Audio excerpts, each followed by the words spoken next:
Hola, yo soy Steven Rodríguez, estudioso de la Universidad Manuela Beltrán de la licenciatura en Ciencias de Deporte de sexto semestre de la asignatura Ética.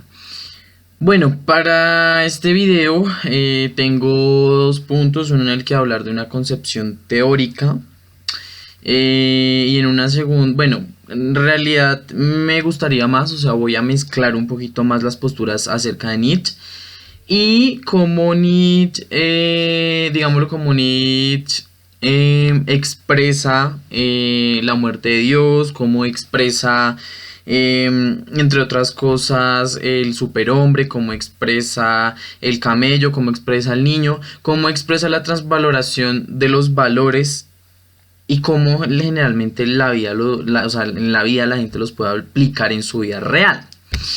Entonces, no sé por qué se me va la idea de que la mayoría de las personas llegan a un punto en su vida donde tienen una caída muy fuerte, un bajón emocional muy fuerte, una muerte, una ruptura, generalmente un accidente. Todos en la vida atravesamos por situaciones extremadamente duras. Ahora, si bien esto es cierto, ¿qué nos dice Nietzsche? Empieza hablándonos de algo que es importante y qué significa la muerte, digámoslo, de Dios para Nietzsche. Entonces tenemos que nada puede volver a ser lo mismo. Digámoslo que a modo hipotético voy a hablar de que esa hipótesis era falsa, de que según lo que se plantea Nietzsche, esa hipótesis era falsa. Digamos que una puede ser a través del progreso del conocimiento científico. ¿Qué quiere decir esto? El progreso del conocimiento científico, pues con el tiempo nos ha dado diferentes respuestas a incógnitas que teníamos. Ahora, las instituciones, ¿sí? Tenían unas verdades que le daban al pueblo y que ejercían, como bien las iglesias.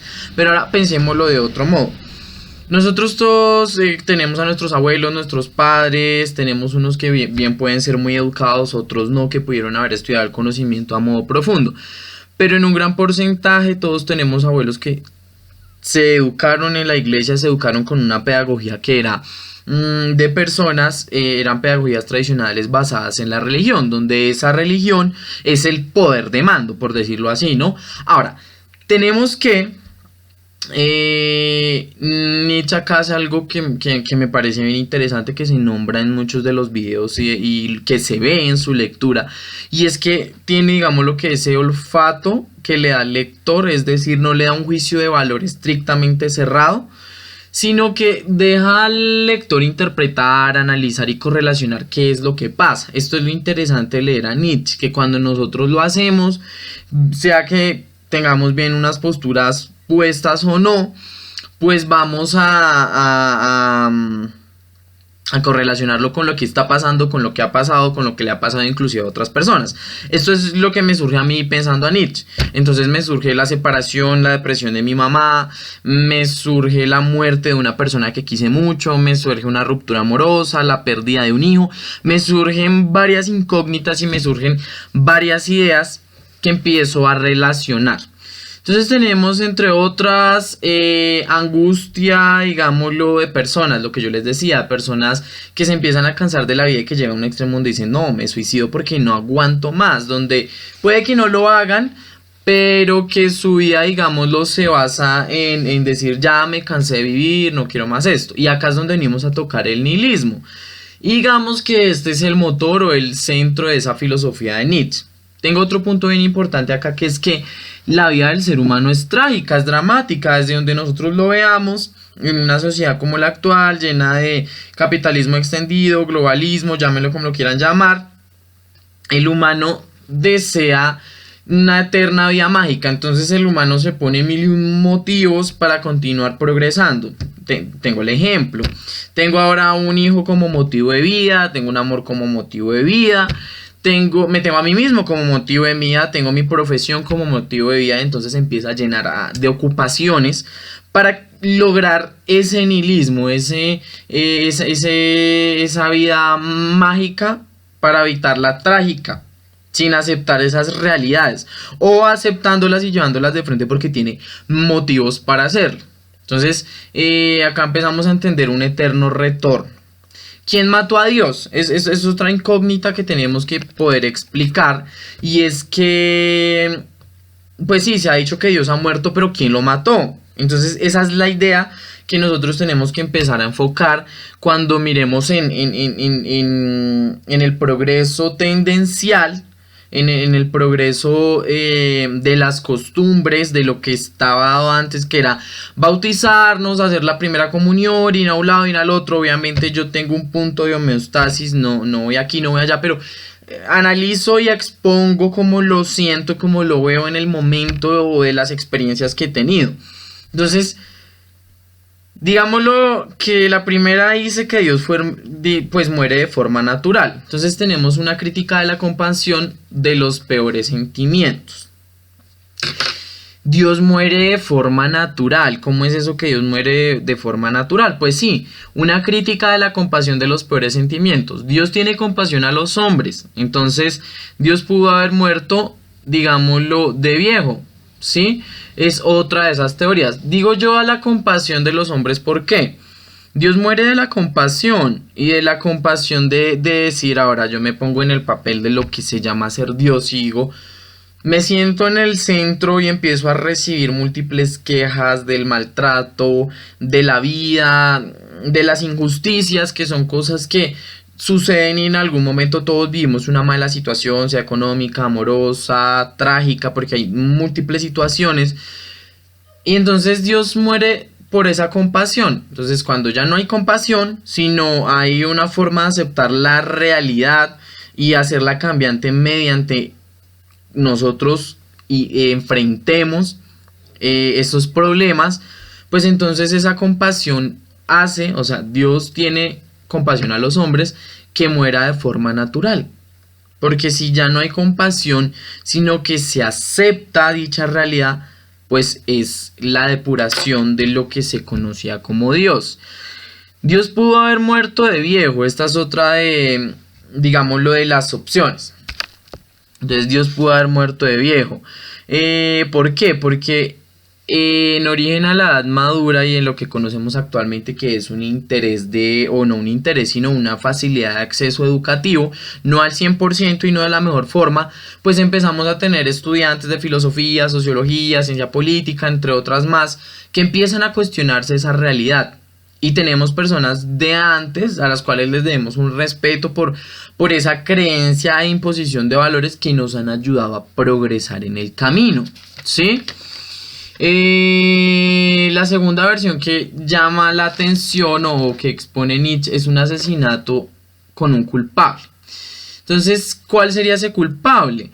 A mí mismo y lo que había hecho. El hombre más feo, y digamos que el poder liberarnos de su mirada. Entonces el hombre más feo pues es usted mismo. Si usted lo analiza desde otro punto, pues usted mata a ese Dios con un culpable que es el que sale de esas cenizas. Y es que es tendencia a buscar estas posturas cuando estamos en problemas sin entender que eso está en nosotros mismos. O sea, yo no hablo, como se los digo, tengo una postura de homeostasis donde no busco una verdad absoluta, pero sí dar varias premisas y argumentos a esas premisas. Entonces en este momento pues yo lo analizo desde el punto de caramba, una situación mala es llegar efectivamente a ese Dios, pero porque siempre ahí cuando interpretas tu hombre más feo, entonces, y el poder de liberarse de la mirada de ese hombre más feo, pues es la segunda forma que encuentra Nietzsche de asesinato. Como se los digo, Nietzsche da un montón de aperturas donde no le da un juicio de valor específico, sino que se lo vienen dando los lectores. Ahora tenemos un tercer punto que es el asesinato colectivo. Entonces tenemos un asesinato colectivo de un hombre frenético que gritaba busco a Dios, esa es la historia que se habla. Busco a Dios y el colectivo, digamos, empieza a reír de él y le dice nosotros lo matamos a Dios. Es un acto de voluntad humana de las personas que ya no se quieren someter más a la religión ni a las injusticias que se han vivido a través del tiempo. Entonces es un acto de voluntad donde también mataron a Dios todos. En la colectividad de decir efectivamente no. Ya teniendo la postura de ese asesinato de Dios, pues tenemos acá, digamos, lo que otros puntos importantes. Uno es la transmutación de los valores. Entonces, en la transmutación de los valores, ¿qué encontramos? Encontramos lo bueno, lo noble, lo aristocrático. Entonces encontramos lo malo que se daba en lo plebeyo, que digamos que era débil por la religión, y lo bueno que es en lo aristocrático, que tiene una moral fuerte que no se basa específicamente en Dios, o no al 100%, porque pues hay personas que son muy aristocráticas, según lo que se podría decir, muy intelectuales, pero digamos lo que no es tan sumergidas como tal en decir existe de manera, sino que son, o sea, como yo soy una persona que llega a esta postura media de la homeostasis, donde tienes un tiempo de mirar aquí, mirar allá, pero no quiere decir eso que estés afectando a las personas con tus comentarios, sino lo que quiere decir eso es lo analizas de diferentes partes, de diferentes puntos. Hablábamos nuevamente, voy a retomar un poquito el nihilismo con la carencia del sentido, con los valores supremos, digamos, y con la falta de meta. Entonces todos los seres humanos, o en su adultez o en su adolescencia, llegan a una pregunta: ¿por qué mi existencia? ¿Por qué estoy acá? ¿Para qué vine acá? En efecto, ¿qué es lo que me tiene amarrado a estar aquí? Entonces acá hay un dominio cultural que se viene viendo a través de la historia, como ya lo hemos analizado, que es Dios, que es el bien, que es la verdad. Y hablamos de una historia de posición de los valores, donde hay 3 puntos: la instauración de los valores, la destitución de los valores y la transvaloración de los valores, que es una nueva posición de esos valores. Entonces acá tenemos pasos, estadios desde la, digamos, desvaloración hasta la transvaloración, y en eso se basa la esencia del nihilismo, que se instaura, digámoslo, en la tarea de la voluntad. Entonces acá me llama mucho la atención una frase: la voluntad de poder. ¿Y qué es la voluntad? Nosotros decimos que la voluntad es una verdadera esencia de la realidad. Sí, la voluntad es la verdadera esencia de la realidad. Cuando hay voluntad de parte de una persona, pues eso se convierte en su realidad. Sea una voluntad mala o sea una voluntad buena, cuando usted tiene voluntad a hacer, o sea, pongo acá el ejemplo. Tenemos una mujer que la golpea a su marido. Entonces esta mujer que la golpea a su marido, digámoslo, pues lo quiere, lo besa, lo ama, la golpeó. Entonces esta mujer tiene la voluntad de continuar o no de continuar, pero eso marca su realidad, una decisión respecto a la voluntad de hacer o de no, de confiar o de no, ¿sí? Entonces vean un punto interesante. Digamos lo que siempre es determinada por la posición de los valores, o sea, la posición de los valores vienen de la voluntad de poder. Entonces, ¿qué pasa? Para ser más específicos, los valores son condiciones que la voluntad de poder se pone a sí misma para conservarse. Entonces, ¿qué quiere decir eso? Los valores son condiciones que la voluntad de poder se pone a sí misma para conservarse. Para que se conserve la voluntad de poder, buena o mala, tiene que verse el condicionante de un valor. Dicha mujer que se deja golpear, pues tendrá unos valores o buenos o malos, dependiendo cómo se crea de una manera objetiva o subjetiva, donde dice no continúa acá y se mantiene su voluntad de poder, o en efecto continúa acá pero se mantiene mi voluntad de poder. La consecuencia o el efecto, pues eso ya sería un tema, digámoslo, otro tema, pero se define que la voluntad es eso. Acá viene un punto curioso, que es el camello, el león y el niño. Entonces acá es esa segunda parte bien interesante que pues se ha hecho en mezcla. Digamos que con la muerte de Dios, como lo hemos hablado, el espíritu se transforma en camello, luego en león y luego en niño. El camello habla de la ley moral, esa postración específica al trabajo duro, a cumplir con las obligaciones, con esa moral religiosa, o hablemoslo en sentido, no sé, capitalista, económico, etcétera, como lo quieran tomar en este momento. Digamos, ese camello que atraviesa dificultades con la persona. El camello es ese personaje que nosotros miramos cuando se atraviesa un desierto, y cuando hablamos del desierto hablamos de carencias, hablamos de problemas, pero hablamos de que hay una supervivencia, una existencia a montarse en eso. Y luego el león ataca la moral objetiva, se revela, actúa según su propia voluntad y no tiene la fuerza de la creación. O sea, cuando estemos hablando del león, es que para que pueda adquirir nuevos valores, o sea, ese león es ese que se revela ante el camello, ¿sí? O sea, se vuelve más fuerte, está en una transformación. Pero para llegar al niño, el niño tiene que ser creativo, jugar, para llegar a la finalidad que sería el superhombre. Entonces, este superhombre, pues hay que, digámoslo, tocarlo un poquito más específico. El superhombre vemos que lo toca Nietzsche en Zaratustra, que es una de sus obras que se da en 1883 y 1885.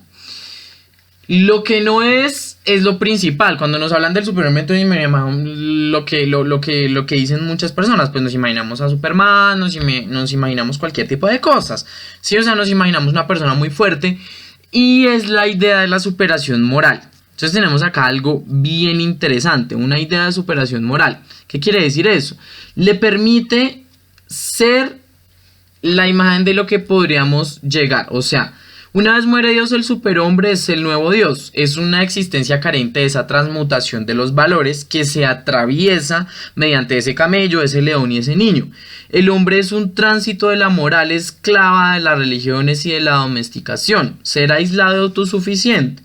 El hombre que supera la mediocridad está en un eterno retorno. El entorno de la verdad que siempre va más allá. El hombre se llena de alegría en sentido de la vida, una vida feliz y plena, una vida dichosa con una libertad respecto a la moral de esclavos, una fidelidad al sentido de la tierra, una creación de nuevos valores que superen a los viejos, un dominio de vida, un eterno retorno, y pues se supone que llega a esa máxima de la vida humana donde volvería al eterno retorno, a lo que nombraríamos como un samsara. Entonces vuelve, pero no va a vivir nuevamente esa transmutación, o por lo menos según lo que definiría, digamos, ahorita, en este momento, en el ya, sino que después de esa transformación, pues tiene una vida feliz, plena, dichosa. Volvamos la misma señora a la que le pegaba el esposo, pues digamos llega a esa transmutación de valores donde los cambia, tiene que pasar del camello al león, al niño, y llega a esa vida feliz y plena, una libertad respecto a la moral de esclavos. ¿Cuál es la moral de esclavos de esta mujer? Pues marica, o sea, déjese pegar. De que le den en la jeta, la pueden un día de estos matar y usted no sale de ahí porque el matrimonio dice que no es así. Y miren que ahí tenemos varias creencias que se empiezan a relacionar con esa muerte de Dios, o no Dios como un ser esencial, sino para mí realmente es Dios como un ser social. Así es que nos permiten verlo, como un ser, digámoslo, a nivel de hegemonía cultural, por decirlo así, y realmente es así, porque una mujer que es más obediente pues no es tan peligrosa, igual con los hombres. Entonces esa creación de nuevos valores que superan a los viejos, claro, hay una creación de nuevos valores que superan a los nuevos. Esta mujer se restituye, sea con una otra creencia, pero sale de esa creencia de valores y llega a vivir nuevas experiencias que le permiten ese dominio de su vida, de un eterno retorno y de unos nuevos valores. ¿Sí? Entonces, pues ese fue mi aporte. Fue un gusto hablarles. Les habla Steven Rodríguez, licenciado en Ciencias del Deporte en Formación de la Universidad Manuela Beltrán, sociólogo en formación de la Universidad UNAT y técnico en danza en formación del Instituto Bacata. Espero les haya gustado. Esos fueron mis aportes para esta tarea. Chao, chao.